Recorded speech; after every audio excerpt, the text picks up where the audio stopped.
So here we have the setup file boxmin.mas. Control P to place the agents. And we have some agents that are moving slowly through a scene. We'd like to bring in an animated camera that's very precisely keyframed in Maya. And in order to even animate the camera, we need to get an idea in Maya of the positions and motion of these agents, so that we know where to put the camera. To do that, we can write out a Maya particle cache under Run Sim, and there's an option to write out particles. So we'll select that, make sure this directory exists. And we'll also write out some sims, because you notice that the simulation was running very slowly because of the agent's vision, and if we write these out, then the next couple of times we run this, it'll be much faster. So once that's selected, we hit go, and here it's writing out 100 frames of AMCs and particle cache that can be read by Maya.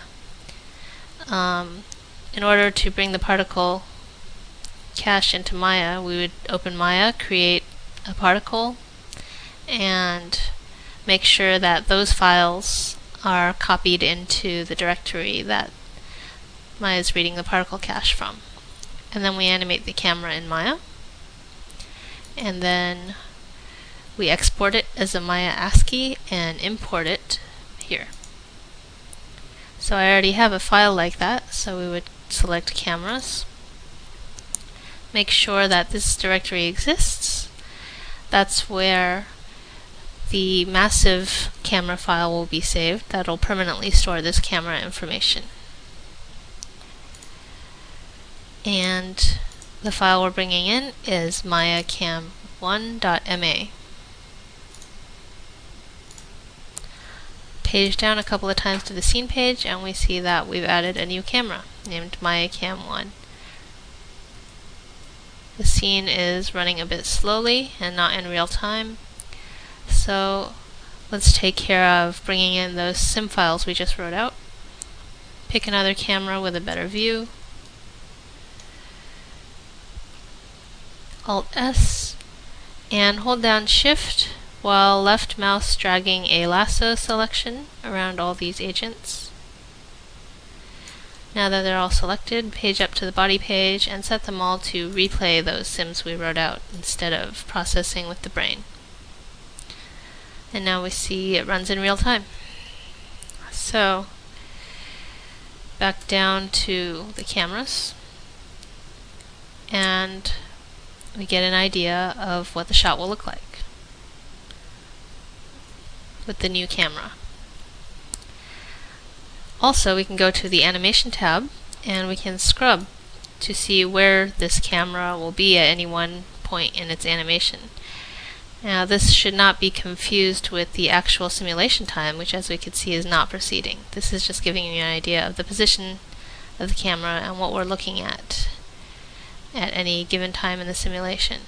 A simulation can even be offset, such as if we give it an offset of 20 and we start the simulation, 20 frames will go by before this animation begins. You can also use a negative offset to start sometime already into the simulation, into the animation.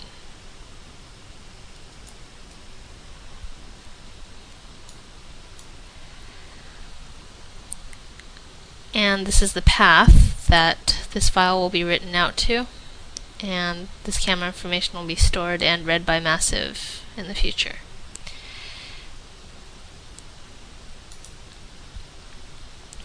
You can also take a look at a different kind of way to animate a camera, which is constraining it to an agent. So let's select one of the cameras, camera 2, and have it follow this agent. If you remember, Alt-F is to get the camera to follow an agent, and when we hit that, this constraint type changed to follow 3D, and the agent's name and ID became appearing in this box. So first let's get a little closer to that agent.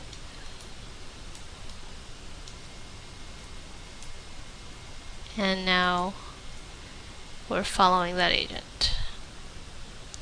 There are other options, other types of constraints. One of them is look at. In this case, wherever the camera is to begin with, it stays there and just follows that agent by rotating and keeping it in view, but never translates.